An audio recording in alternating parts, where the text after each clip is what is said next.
Hello दोस्तों, मेरा नाम रवि शर्मा है और आज मैं आपको इंट्राडे के बारे में बताने वाला हूं कि इंट्राडे होता क्या है, इसके फायदे क्या है, डिसएडवांटेज क्या है। तो आप ध्यान से सुनिएगा पूरी बातों को। ओके। जब हम किसी एक शेयर्स को एक दिन के लिए खरीदते हैं, सेल करते हैं या परचेज करते हैं तो वो इंट्राडे होता है। और इंट्राडे में हमें ये नहीं पता कि मार्जिन ट्रेड क्या होता है, लिवरेज क्या होता है। तो आपको ये पता होना चाहिए कि लिवरेज और मार्जिन क्या है, क्योंकि ये बहुत ज्यादा हाई रिस्की होता है। इंट्राडे रियल में बहुत ज्यादा हाई रिस्क है। अगर आपने कभी ट्रेडिंग नहीं की है तो आप इंट्राडे में मत आइएगा, क्योंकि इससे आपका बहुत ज्यादा नुकसान हो सकता है। मैं ऐसा नहीं कह रहा हूँ कि आपका नुकसान ही होगा, क्योंकि इंट्राडे से काफी अच्छी इनकम भी कमाई जा सकती है। अब मैं बताता हूँ कि इसमें मार्जिन ट्रेड क्या होता है, लिवरेज क्या होता है। तो जो मार्जिन ट्रेड होता है वो कौन देता है? मार्जिन ट्रेड ब्रोकर के द्वारा दिया जाता है। ये एक ऐसी फैसिलिटी होती है जिसमें लोग कम पैसे में ज्यादा शेयर्स खरीद सकते हैं। और इसका फायदा क्या है मैं आपको अभी बताता हूँ। ब्रोकर क्यों देता है आपको, तो मैं आपको सबसे पहले बता दूं। ब्रोकर इंटरेस्ट और ब्रोकरेज के लिए आपको ये मार्जिन फैसिलिटी देता है। बहुत सारे लोगों को इसके बारे में नहीं पता है कि इसका यूज क्या। सपोज आपने 1 रुपए पर शेयर्स ले रखा है। यदि आपके पास 100 शेयर्स हैं और आपका ब्रोकर आपको 10 टाइम्स का मार्जिन देता है, तो जो आपके पास पहले 100 शेयर्स थे अब वो 10 टाइम्स बढ़ गए हैं, यानी कि आपके पास अब 1000 शेयर्स हो चुके हैं। अब यहाँ पे हम एडवांटेज देखते हैं। अगर आपके शेयर्स की वैल्यू 1 रुपए बढ़ जाती है, पहले आपकी जो वैल्यू थी वो 1 रुपए थी, अब वो बढ़ के 2 रुपए हो चुकी है, यानी कि आपके पास जो 1000 शेयर्स है 2 रुपए से मल्टीप्लाई कर देते हैं तो वो 2000 रुपए हो जाते हैं टोटल। और जो आपकी इन्वेस्टमेंट वैल्यू 100 रुपए की है, यानी कि जो आपका बेनिफिट यहाँ हुआ है वो 1900 रुपए का हुआ है। तो आपको यहाँ बेनिफिट भी बहुत ज्यादा मिल गया। अब हम यदि डिसएडवांटेज देखते हैं तो सबसे पहले आपके शेयर्स की वैल्यू 1 रुपए है, वो घट के 0 हो जाती है, 0 हो चुकी है। बट आपके पास 100 रुपए ही थे, आपने 100 रुपए की इन्वेस्टमेंट की थी। बाकी जो पेमेंट थी वो किसने की? तो वो आपका ब्रोकर करता है। 900 रुपए जो थे वो ब्रोकर ने आपको पे करे। क्यों करे? इंटरेस्ट के लिए, ब्रोकरेज के लिए। क्योंकि जो ब्रोकर होते हैं वो ब्रोकरेज और इंटरेस्ट के द्वारा ही पैसे कमाते हैं, इसलिए वो आपको ज्यादा लिवरेज और मार्जिन ट्रेड करने देते हैं। अब यहाँ पे आपका लॉस हो चुका है, वो 0 रुपए हो चुका है और आपके पास जो शेयर्स है वो 1000 शेयर्स है। अब आपकी जो वैल्यू घटेगी वो 100 रुपए नहीं 1000 रुपए घटेगी, क्योंकि आपके पास 1000 शेयर्स हैं। बाकी जो 900 रुपए हैं वो आपको ब्रोकर को पे करने पड़ेंगे, साथ में इंटरेस्ट पे करना पड़ेगा, ब्रोकरेज चार्जेस भी पे करना पड़ेगा, जिसके कारण आपका बहुत ज्यादा नुकसान हो जाएगा। अगर मैं एग्जांपल के तौर पे आपको बताता हूँ, आपने 100 रुपए के शेयर्स खरीदे थे, एक शेयर्स 1 रुपए था, यानी कि 100 शेयर्स थे। 100 शेयर्स तो आपके डूब चुके हैं। बाकी जो 900 शेयर्स थे वो 900 रुपए पेमेंट किसने करी थी? ब्रोकर ने। तो आपको ब्रोकर को देना पड़ेगा। और ये होता क्या है, जब आपका ब्रोकर आपसे चार्जेस लेता है तो उसे बदला चार्जेस कहा जाता है, यानी कि ब्रोकर ने आपको लोन पैसे दिए ब्याज पे, अब आपको उसे रिटर्न करना है। इसलिए ये बहुत ज्यादा हाई रिस्की है। साथ में जब 900 रुपए दोगे उसके बाद आपको ब्रोकरेज चार्जेस भी देना पड़ेगा और इंटरेस्ट भी देना पड़ेगा, जिसके कारण आपका नुकसान बहुत ज्यादा हो जाता है। अब मैं आपको एक बड़ा एग्जाम्पल देके बताता हूँ कैसे। सपोज आपने 1000 रुपए के 100 शेयर्स ले रखे हैं, यानी कि 1 लाख रुपए का शेयर्स है। अब आपका जो ब्रोकर है आपको 10 टाइम्स का मार्जिन देता है, यानी कि अब आपके पास 1000 शेयर्स हो चुके हैं कि जो वैल्यू अगर एस्टिमेट करें तो 10 लाख की हो चुकी है। बट आपने पेमेंट जो करी है वो सिर्फ 1 लाख रुपए करी है। बाकी जो 9 लाख रुपए वो किसने पेमेंट करी? तो वो आपके ब्रोकर ने पेमेंट करी है। अगर आपका फायदा होता है तो भी ब्रोकर को कोई नुकसान नहीं है, क्योंकि उसे इंटरेस्ट मिलेगा, ब्रोकरेज मिलेगा।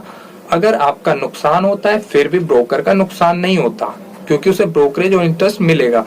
अब यहाँ पे मैं दिखाता हूँ आपके पास कितने शेयर्स हो चुके हैं। 1000 शेयर्स हो चुके हैं। अगर 500 रुपए वैल्यू घट जाती है, 500 रुपए अब वैल्यू घट चुकी है, तो अब आपके पास जो 500 वैल्यू घट चुकी है यार, तो वो आपके पास टोटल शेयर्स 1000 है। अब 1000 से मल्टीप्लाई कर दो, यानी कि 5 लाख। 5 लाख का नुकसान हो गया एक झटके में। आपने सिर्फ 1 लाख दिया है, अब 4 लाख आपको और देना है। किसे दोगे? ब्रोकर को दोगे, जिसके कारण आपका बहुत ज्यादा नुकसान हो चुका है। हाई रिस्क बहुत ज्यादा होता है, मैं जानता हूँ, क्या होता है इसमें, कैसे होता है। अब मैं अगर आपको एग्जांपल पे, ये है किसका गेम, जिसके पास पैसा है, अंधा पैसा, वो इंट्राडे पर डे करके कमा सकता है। जो मिडिल क्लास फैमिली से बिलोंग करता है उसके लिए बहुत ज्यादा हाई रिस्क है। अगर आपने सेविंग कर रखी है, आपके पास 50,000 रुपए है और आपने सडनली 50,000 रुपए के 100 शेयर्स ले चुके हैं, ओके। अब जो पर शेयर्स की कीमत है वो कितनी आपकी, 500 रुपए। अगर आपका ब्रोकर आपको 10 टाइम्स का मार्जिन दे देता है तो अब आपके पास 1000 शेयर्स हो चुके हैं, 50,000 रुपए टोटल एस्टिमेट था आपका, ओके। अब बाकी पेमेंट जो है वो किसने करी, अब आपके पास तो 1000 शेयर्स हैं, अब बाकी जो पेमेंट है किसने करी, बाकी 4.5 लाख रुपए पेमेंट आपका ब्रोकर कर रहा है। अगर वो वैल्यू घटता है तो आपसे पैसे लेगा ब्रोकर, इंटरेस्ट लेगा, ब्रोकरेज चार्ज लेगा, प्लस में टैक्स भी जुड़ते हैं, सेवी चार्जेस जुड़ते हैं, स्टैंप चार्ज जुड़ते हैं, ड्यूटी चार्जेस जुड़ते हैं। टोटल मिला के इतना नुकसान हो जाएगा ना, दोबारा कर नहीं पाओगे। इसलिए जब भी आप इंट्राडे करते हो, मार्केट को एनालाइज कर लो, समझ लो कि है क्या, उसका फॉर्मूला क्या है, एल्गोरिथम समझना होता है कि वो किस तरह स्पेकुलेट हो रहा है, किस तरह फ्लक्चुएट हो रहा है। अगर मैं एग्जांपल के तौर पे अदानी का दिखाऊं ना, अदानी का जो मार्केट है काफी ज्यादा फ्लक्चुएशन में होता है। अब यहाँ पे एक एग्जांपल और समझते हैं, ये फ्लक्चुएशन क्यों होता है। जब बायर एंड सेलर आपस में जब खरीदते या बेचते हैं तो कंटिन्यू ये मोबिलिटी होती है, mobility constantly price decreasing increasing होता है, मोबिलिटी चेंज होती रहती है। फ्लक्चुएशन शेयर मार्केट का जो ग्राफ देखा होगा वो हमेशा चेंज होता है। क्यों? क्योंकि कभी सेलर एंड बायर सेम नहीं होते हैं। जिस दिन ये सेम हो जाएंगे उस दिन ये फ्लक्चुएशन बंद हो जाएगा। यानी कि अगर हम कभी भी ग्राफ बनाते हैं, ग्राफ बनाने का जो एग्जाम्पल होता है मैं समझाता हूँ आपको। किसी का जब ज्यादा होता है तो ऊपर जाता है, किसी का नीचे होता है तो नीचे आता है। उसी तरह जब बायर में जब नंबर ऑफ बायर कम होते हैं तो वो नीचे आता है, ओके। जब नंबर ऑफ सेलर ज्यादा होते हैं तो भी नीचे आता है, जब नंबर ऑफ बायर ज्यादा होंगे तो ऊपर जाता है। यानी कि मार्केट में जब डिमांड बढ़ेगी तभी तो यार वो ऊपर जाएगा। अब डिमांड घट रही है, अब ये डिमांड बढ़ती कैसे है, सबसे मेन मुद्दा तो ये भी आ जाता है, डिमांड बढ़ती क्यों है।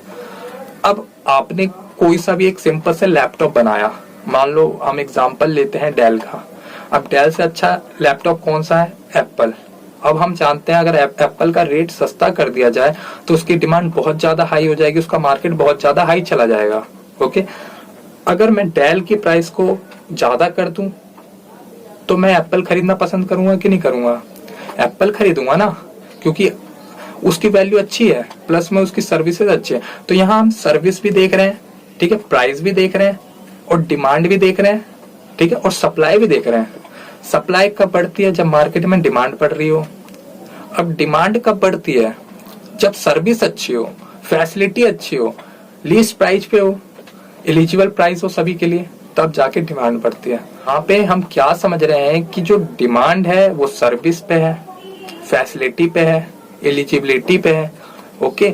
इसी कारण से डिमांड बढ़ रही है और डिमांड जब मार्केट में बढ़ जाती है तो सप्लाई बढ़ती है, ठीक है। तो इससे पहले अगर इंट्राडे करना चाहते हो तो ग्राफ को एनालाइज करो कि डिमांड किसकी ज्यादा बढ़ रही है, सप्लाई किसका होने वाला है, मार्केट कितना डाउन जा सकता है, इसका क्राइटेरिया कितना है, इसका कहते हैं ग्राफ बिटवीन कितना है, मतलब सबसे हाईएस्ट एंड सबसे लोएस्ट। जब आप इसे चेक कर लोगे ना तो समझ में आ जाएगा कि इंट्राडे क्या है। और इंट्राडे बहुत ज्यादा हाई रिस्क है ब्रो। वीडियो आपको अच्छी लगी है तो सब्सक्राइब, साथ ही साथ बेल आइकन क्लिक कर ले ताकि मेरी जो नेक्स्ट वीडियो होगी वो आप तक आसानी से पहुंच सकती है।